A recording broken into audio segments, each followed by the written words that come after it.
The world will go back to normal because Trump is gone. COVID will be beaten as we now have vaccines. We can rest assured that business as we knew it will return with China and the US back in friendly territory. At least, that's what every newspaper is saying. My name is Paul Bloemendaal, and I'm the founder and CEO of PRETB Private Limited and the paper trader platform in Singapore. And I might leave you somewhat less confident in the previous statements after today. The MPOC was so kind to ask me to share my views on the US-China situation with a focus on our edible oil markets and in general, global trade expectations. Thus, for the next 25 minutes or so, I will take you through the chain of events that led us into the recent trade war, the current situation, and the expected changes with a new force in power in America under President Biden. I will try to connect Biden's domestic policy and how it affects our edible oil markets and tie this up with the outlook for palm oil imports globally. But the real main topic will be on global trade and what Biden's approach to China is, and vice versa. Originally, this session was planned for the 22nd, but I'm glad it was postponed due to the annual Price Outlook conference, as there would have been no way to integrate all the changes and comments that came out of the recent US-China meeting in Alaska that set the stage for the coming years. Some recent quotes. Lee Hsien-loong, Singapore's Prime Minister. China's positions have won it some friends, but also caused tension with major powers. The US and China will need to coexist in Asia, or else they and the region will be in for a hard time. Secretary Blinken, at the opening of the summit, the alternative to a rule-based order is a world in which might makes right, and winner takes all, and that will be a far more violent and unstable world. Minister Yang in reply, I think we thought too well of the US. The United States isn't qualified to speak to China from a position of strength. Talks were candid, constructive and helpful, but there are still some important differences between the two sides. China is going to safeguard our national sovereignty, security and our interests. Biden promised to outspend China on innovation and infrastructure to prevent it from overtaking the US to become the world's most powerful country. Quote, I see stiff competition with China. They have an overall goal to become the leading country in the world, the wealthiest country in the world and the most powerful country in the world. That's not going to happen on my watch. Publicly, statements like this keep coming, but behind closed doors, fortunately, there are better talks between the two parties. Clearly, the lack of public progress underscores how bad relations have become between the US and China under President Trump, and how little appetite or ability there appears to be on either side to improve relations. Another important topic for today are the recent EU-China Comprehensive Agreement on Investments and the huge Regional Comprehensive Economic Partnership Agreement. So the real topic of the day is global trade after 4 years of America First versus the growing multilateral trade deals under Chinese influence, and how does this affect the global agricultural trade? Will anything change? Where will we go from here? Or better, how will China versus the USA pan out the coming years, and how does this affect me? With this being a palm oil platform organized by MPOC, all trade flows will come back to the expected volumes going into the US, China and the rest of the world for our palm oil exports in the conclusions. I won't touch on price forecasts, as we just had the virtual Price Outlook conference and the speakers there have shared their views and visions on it already extensively. I recommend to check out the presentation from Ryan Chen of Cargill Investment Services, who touches on the Chinese flows. He presented this sheet on 2020 palm oil demand in China. Later in this presentation I will also share his 2021 numbers. I love the way how they are shown in a very clean and transparent way. He presented a 4.6 million tons import number on olein, and if we add this to the normal 1.5 million tons of stearine, we get a flow of around 6.2 million tons, plus some other types of CPO and Lorex, getting to around the USDA number of 7 million tons in total.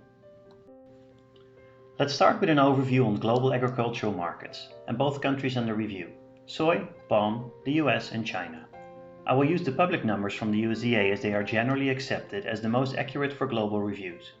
The edition of March 9th was the last one available to me when making this presentation, so small changes could have taken place already when you see this. The next one for April comes out on the 9th of the month. Some numbers I have adjusted after the POC conference. In total, soybeans are produced to the tunes of around 360 million tons this year. With this, they become the world's largest agricultural export flow, with a beans equivalent of around 250 million tons. This in the forms of bean, meal and oil combined. For your reference, as this sheet only shows the beans, Soybean exports are 170 million tons, meal 67 million tons from mainly South America, and bean oil 12.5 million tons. While the US is one of the largest producers of agri-products in general, China is by far the largest importer of agri-products, taking up around 60% of the world's imports. Looking at the edible oil space, as this is an oil event, for palm oil, China imported in 2020 6.9 million tons and America about 1.45 million tons. But as we will see, both of them will show different numbers this year. For direct bean oil imports in the form of oil, it's pretty stable as well, around 1.1 million tons. But there we should add the changes in bean imports to it. Total imported edible oil demand is expected to be more or less unchanged by the USDA, but I personally don't really agree with that, as the oilseeds and crush numbers should be considered. Let's keep in mind, China is the biggest bean oil consumer in the world at 75% more than the number 2 America, and the 4th biggest palm oil consumer. Both types of oil by China are mainly imported, thus global trade is crucial to consider, and in line with these, the political effects around these crucial products. New for our markets, the B21 mandate. Not a 21% biodiesel mandate, but President Biden in 2021, who is pushing for a massive domestic biodiesel green fuels flow, causing the local bases to explode and some of the fossil fuels factories to switch to biofuels to cover local demand. Export flows will be minimal from here onwards, and imports could increase. For our topic today about a recent review of the players, China versus the US, with their forecasted effect on the agri-markets in the months to come, we can't ignore government focus, and thus we talk US-China politics. We have to put both in a global perspective around the big deals that were signed with other major trade blocs that will shape the trade very much. The two landmark deals that were recently signed, the RCEP and the CAI. The first one of this is the RCEP trade deal. The RCEP has been regarded as a China-backed alternative to the US-led Trans-Pacific Partnership, TPP. What was the TPP? It was devised as part of Barack Obama's pivot to Asia in 2016. It was signed by the US and 11 other countries with its goal to reduce or eliminate tariffs across the signatories, to liberalize trade of goods and services, and open foreign investments among its members. It excluded China though. To counter this, China organized a regional comprehensive economic partnership agreement, which was signed after 8 years of negotiations on the 15th of November last year. The primary aim of the RCEP is to establish an economic partnership, building on existing bilateral ASEAN agreements within the region with its free trade agreement partners. It will be guided by a common set of rules and standards, lower trade barriers, streamlined processes, and improve market access. For investors, the RCEP will deliver trade and investment opportunities within the participating countries, who combined are covering roughly 30% of the global GDP and 30% of the world's population, to form Asia's largest trade bloc to date. Once ratified, it will form the world's largest trade bloc. Even without India, who declined to join out of concern for the deal's negative impact on its weak industrial base, the deal is a victory of multilateralism and free trade, and critical to the region's response to the COVID pandemic. So how big is it? The agreement consists of 15 countries, the 10 member states of ASEAN, China, Japan, South Korea, Australia and New Zealand. The combined GDP of the signatory nations is a whopping $26.2 trillion and will be bigger than both the US-Mexico-Canada agreement or the European Union. While China is party to a number of bilateral trade agreements, it is also China's first multilateral trade deal and the first trade agreement between China, Japan and South Korea. As mentioned, the RCEP will cover 30% of global trade, represent a similar percentage of global output, and include almost 2.3 billion people. According to estimates by Johns Hopkins University, the RCEP will add $186 billion to the size of the global GDP and 0.2%. What gains can we expect? Less red tape across the bloc, for example the harmonizing of rules of origin to qualify for lower tariffs that will reduce business transaction costs and ease supply chain management across the region, but also generally reduce bureaucracy for smaller companies.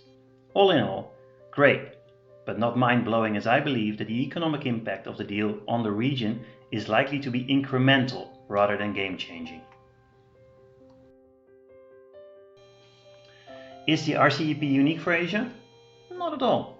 It's in a region that is already well integrated economically and full of existing trade deals, as this chart is showing. China is the largest or second largest market for all countries in the region, as well as a key import supplier. China, Japan and South Korea may gain most by virtue of the new economic links between them created by the agreement, rather than, say, ASEAN, which is already well connected by trade agreements with the Northeast Asia trio. RCEP provisions are also necessarily loose, given the wide range of development levels amongst its members. It is thus quite different from the more prescriptive CPTPP, which came into force at the end of 2018. Unlike the CPTPP, for example, its digital trade provisions are thin. Agricultural and labor issues are also barely addressed, so the impact on our markets is to be seen. The other big one, the EU-China Agreement, the Comprehensive Agreement on Investments, or CAI. On December 30th, the EU and China were able to conclude a deal in principle on investments. The CAI is the most ambitious agreement that China has ever concluded with a third country, or in this case, a group of countries. All committed to a greater level of market access for investors, including ensuring fair treatment for EU companies, so they can compete on a more level playing field in China. In it are obligations on the treatment of state-owned enterprises, transparency of subsidies and rules against the forced transfer of technologies. Significantly, China has also agreed to ambitious provisions on sustainable development, including commitments on forced labor and the ratification of relevant international labor organizational conventions. The CAI will replace the 26 existing bilateral investment treaties between the 27 individual EU member states and China, considerably enhancing EU-China investment ties. EU-China interdependence is significant, mostly in terms of trade. China is the EU's second biggest trading partner after the US, and the EU is China's biggest trading partner, with a bilateral trade worth some $650 billion in 2019. The conclusion, in principle, of the CAI negotiations is a turning point in EU-Chinese relations, but this is only the first step of the process. The text of the deal has not yet been finalized, and the agreement must be adopted and ratified by all the parties involved. Why is this agreement important, you might ask? Well, compared with trade, the amount of bilateral investments is disproportionately low. Cumulative EU foreign direct investment over the last 20 years reached only 140 billion, while Chinese FDI into the EU amounted to about 120 billion. The trade deal could increase the combined GDP by 200 billion by 2030 and impact GDP growth positively for both partners, 1.9% for China and 0.8% for the EU. But unfortunately for this deal, the EU joined the US and UK on the 24th of March in punishing Chinese officials with sanctions, all over alleged human rights abuses in the country's Xinjiang region. Beijing fired back with sanctions on its own, on 10 EU politicians, including members of parliament, and 4 entities for maliciously spreading lies. The European Union Trade Commissioner said the fate of the CAI, which has not yet been ratified by the European Parliament, is now in doubt. China's retaliatory sanctions are regrettable and unacceptable. The prospects for ratification will depend on how the situation evolves.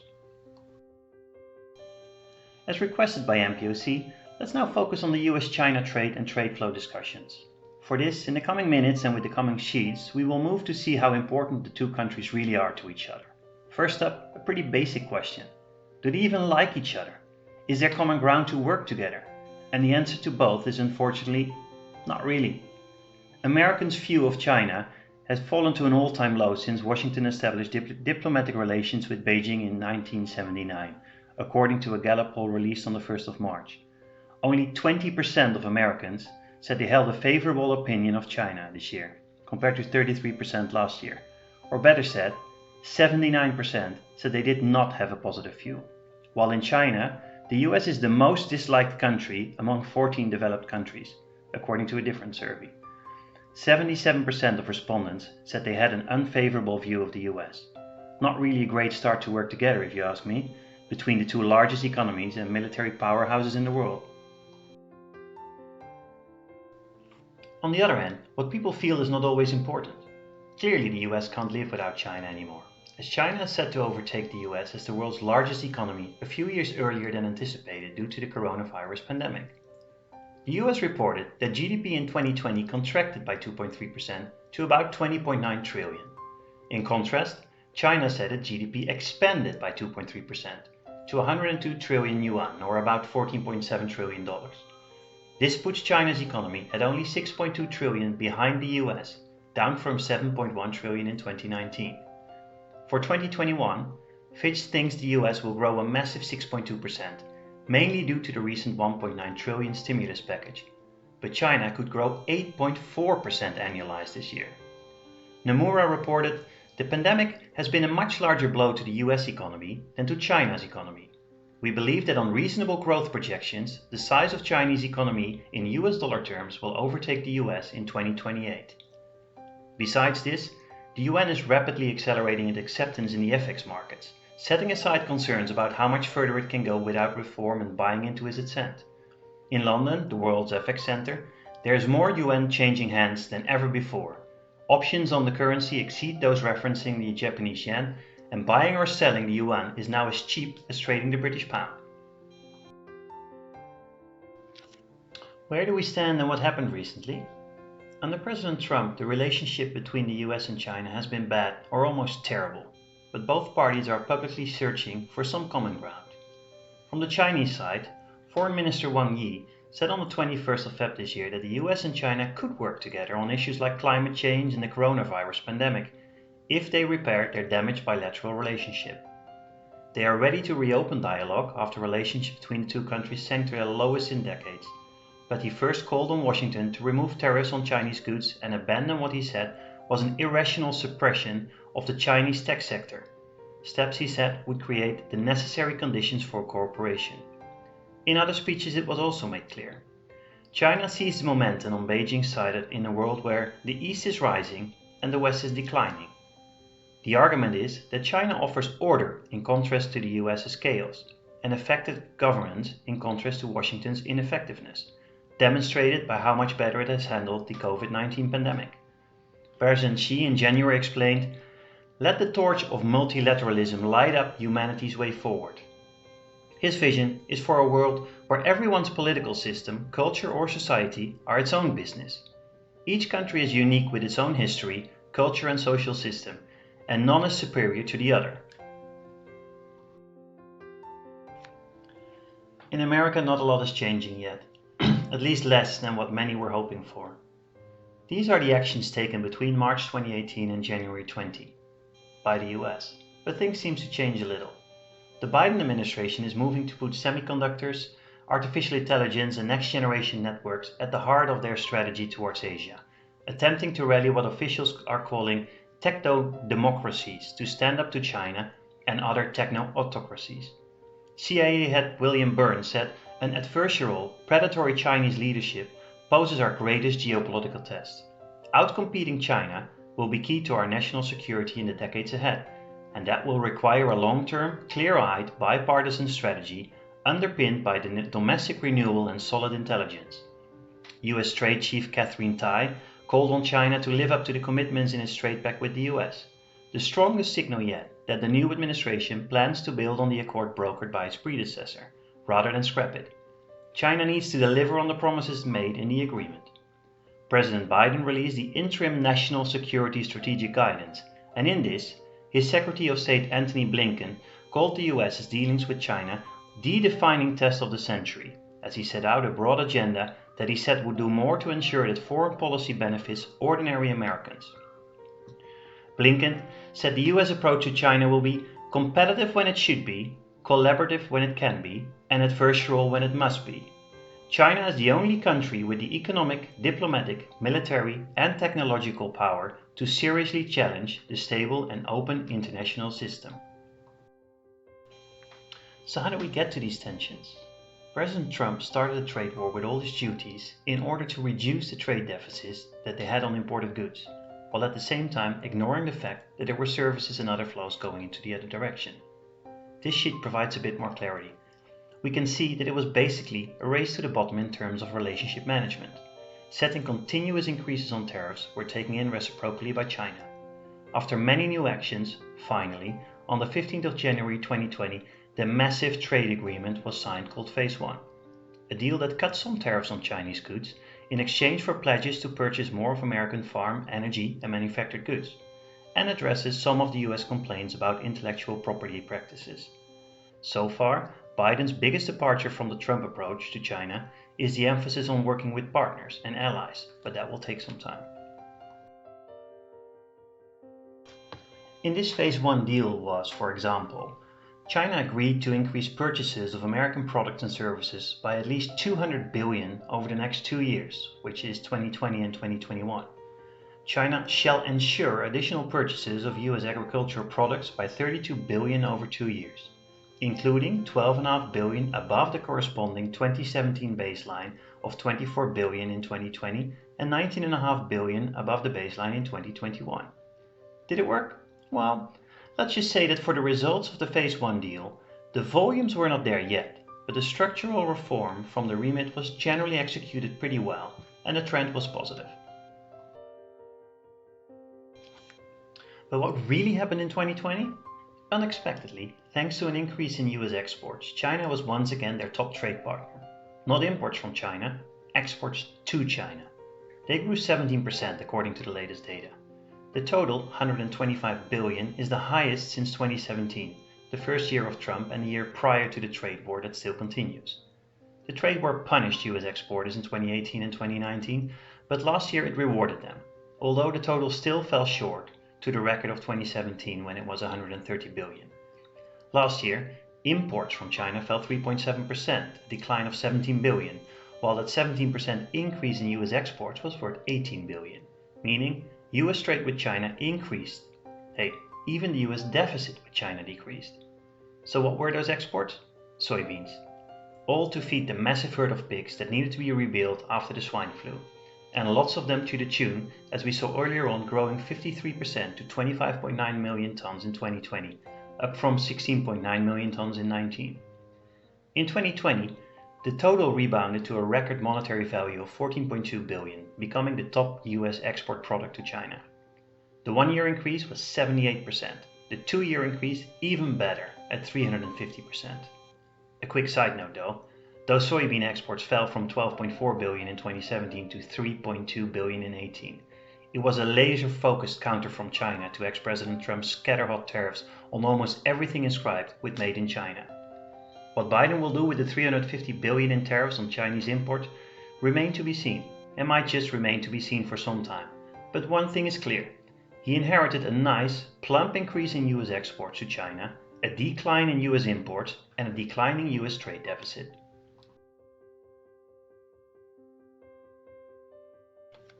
What is the impact of a change in administrations? Globally, we've seen a clear shift in supply chains with more diversification due to all the tariffs and the COVID-19 situation. Companies and countries are worried about long-term supplies and shifted mainly their production chains from China to what they call China Plus One, often Vietnam, Philippines, Thailand and Bangladesh, etc. It has been clear in recent export numbers that Asian labor is still cheap and educated, so I don't foresee a shift in production out of Asia, only out of China to somewhat lower cost or more supportive countries like India. Asia is also still showing large infrastructural spending, friendly corporate tax structures that are attractive for investors to partner up with. One of the main advantages of the RCEP is that there will be common rules of origin, meaning there will be no more difference shifting ASEAN importance for us and other corporates besides China. Biden is a lot less likely to use tariffs or other national security laws to raising tariffs or blocking imports, but his key points remain: trade tariffs to remain until further notice, trade policy focus to shift on practices and research, bring diplomacy back to the world stage. China is a rival but can be a partner as well. China publicly urged the Biden administration to take steps to build up goodwill, including removing tariffs and sanctions, as Beijing continued to put the onus on Washington to repair their fractured relationship. The Biden administration has, however, signaled it will maintain pressure on Beijing. Biden has voiced concern about Beijing's coercive and unfair trade practices, however also pledged to take a more multilateral approach and is keen to cooperate with Beijing on issues like climate change and persuading North Korea to give up its nuclear weapons. All in all, nothing too much will change yet.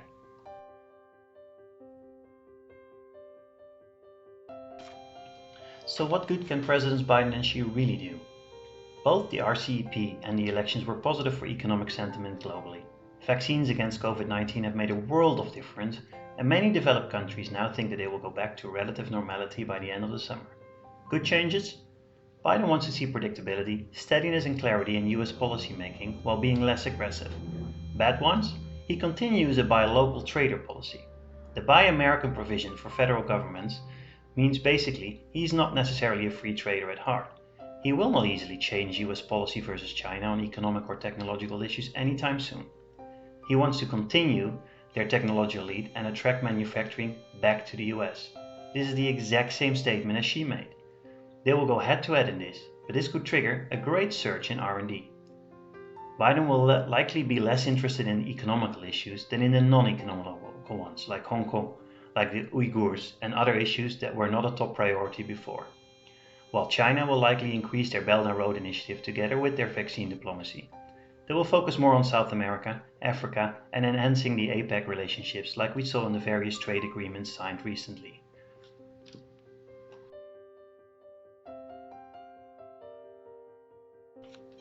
Personally, I'm always a glass half full person. Think positive and do the right thing, so let's no longer just call it a trade war, but normal economic relations from here onwards with a strong sense of competition. How will we work together globally? A complete West versus East decoupling would be terrible, as we are engaging globally.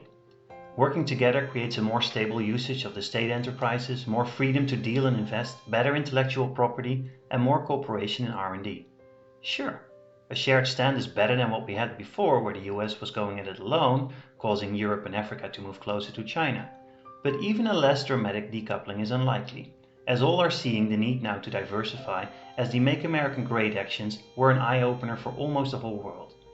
Finding new partners and allies is now more important than ever, and the view on America has been so negative for 4 years that will be extremely hard to turn around anytime soon. What I personally think is that a more open dialogue with more focus on the points that morally matter than what economically looks interesting is likely, as we saw in the meeting in Alaska. For example, the COVID cooperation with the WHO has vaccines, and to make sure that there is a global rollout should be more important for the current leaders around the world than trying to win at all times.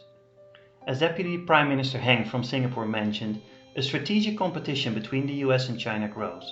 The corporate world can serve as a bridge between countries and champion the cause of globalization. The US-China competition is here to stay for the foreseeable future. And even though both sides have hardened their positions, it would benefit the world if they could cooperate on key issues such as the fight to contain the pandemic, the global economic recovery, and climate change. Now let's connect this back to our markets, the general agricultural ones, and in specific Chinese imports with the effect of global soybean and palm oil trade flows. Talking about the US domestic market first. Biden promised a clean energy revolution, and that looks set to ignite biofuel demand. There's been a new factor with the election of Biden that has projected higher demand for soybean oil, which is 100% biodiesel, Dorp Mystery said recently. 4 refineries have already said that they will terminate refining fossil fuels and instead start producing vegetable oil-based fuels only. As previously described, this is the B21. He rephrased it again in his POC presentation that the B for 21 is not for biodiesel, but for Biden. This will be the big game changer, but it is not fully visible yet in the USDA report from March. I expect domestic bases to be extremely strong and bean oil exports minimal. As for the USDA, we reported for the September-October crop year that they are expected to produce 112 million tons of beans, crush 60 million tons, and consume 16.5 million tons of edible oils. Out of this, they will import at least 1.45 million tons of palm oil.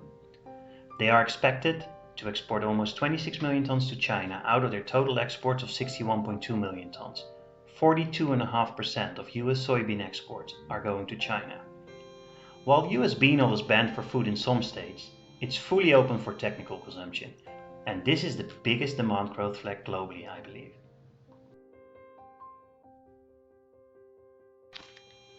Now let's see China, the main one to consider, because it's really the only one that we have to focus our attention on.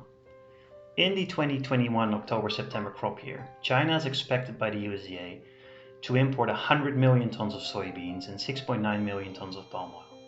If they want to stick to the trade agreement with the US, China will need to increase or at least stay at the current levels of soybean imports, so drops are unlikely, but any political issue could switch it away quickly. The real question is, will demand be there for the palm oil at the current high prices? BMD hit the highest level since 2008, but most speakers at the POC were clear. Prices are to remain high till the end of Q2 and drop significantly after that, bringing back demand when stocks are increasing globally. For the current year, China is expected to import 100 million tons of soybeans and 4.5 million tons of other oilseeds. They will crush 98 million tons of beans and in 2020-21, or the equivalent of 17.6 million tons of oil. At the same time, they are increasing their carry-out stocks for strategic reasons to around 29.5 to 30 million tons, up from around 27 million tons at the end of the last crop year. Overall oil demand in China is expected to grow minimally, with a maximum of 1 million tons this year.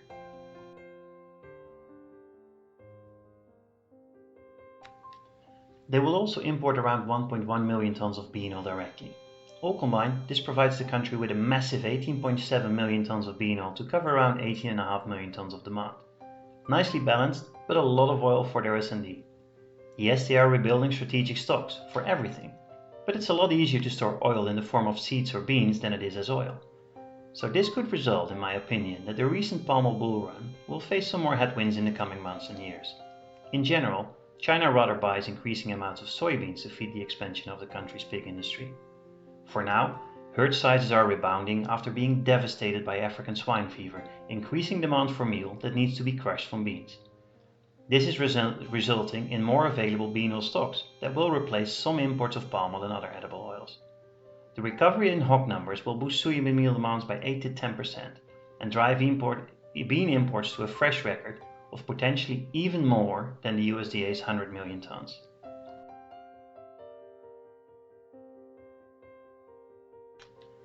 Oil has been extremely expensive recently, with oil share hitting a stunning 41.5% on May, reducing demand no matter how you look at it. Sun oil at $1,700, palm oil at over $1,000 FOB and massively inverted, pogo spread at almost $500, this is not sustainable. Where around Christmas most were considering overall purchases of palm oil by China to drop to a 3-year-old low at 6.2 million tons or so, down 9% from last year, I am in the camp of cargo like we see on this sheet again from Ryan. While palm oil has been very expensive compared to bean oil in the global markets, domestically it was trading around parity for a while in the final quarter of last year and in Q1, showing strong import numbers that can continue. So with lower prices expected for the second half of the year, I now use around 7 million tons of total palm imports for China this year.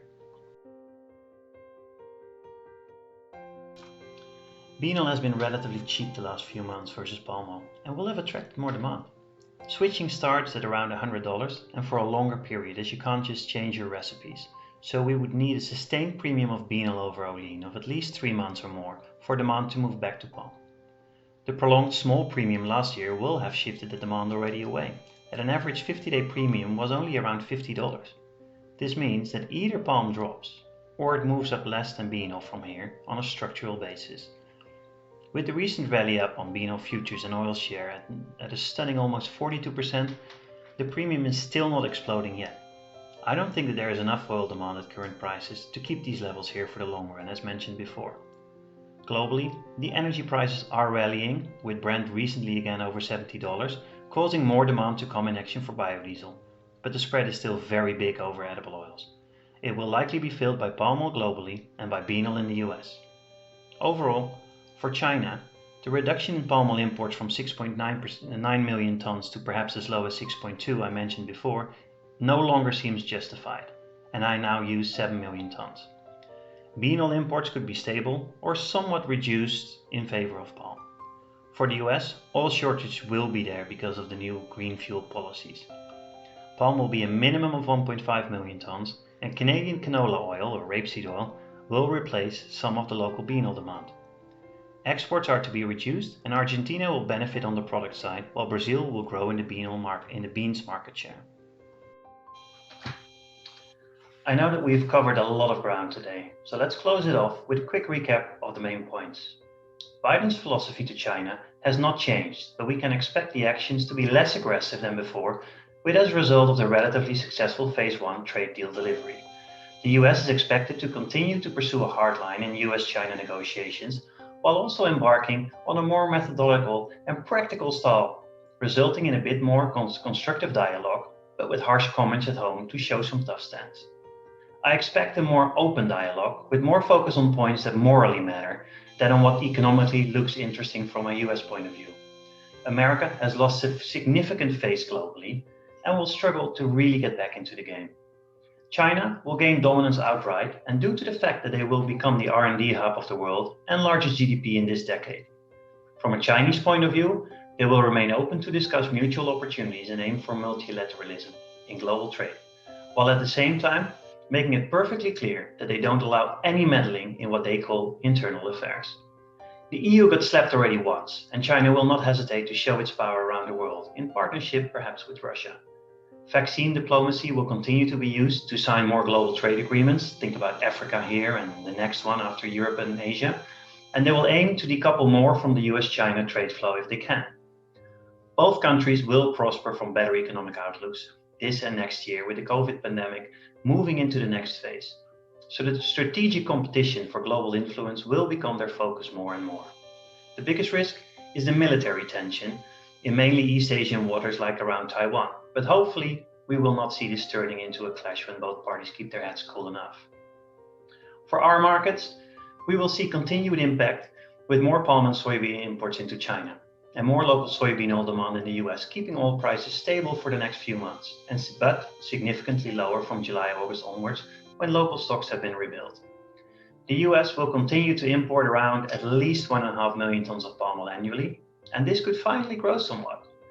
They will export around 26 million tons of beans to China, but this could continue to grow in the next 2 years to up to 13 million tons. If the crops in Argentina struggle due to bad weather and China wants to live up to the trade agreement, this will definitely be it. China will continue to grow their imports of beans and push for more local production at the same time for oilseeds, taking down the need to increase imports of outright edible oil somewhat. I don't see China going back to more than 10% growth kind of numbers of imports anywhere like we saw in 2016 to 2018, as they prefer to make it in China and become more self-sufficient.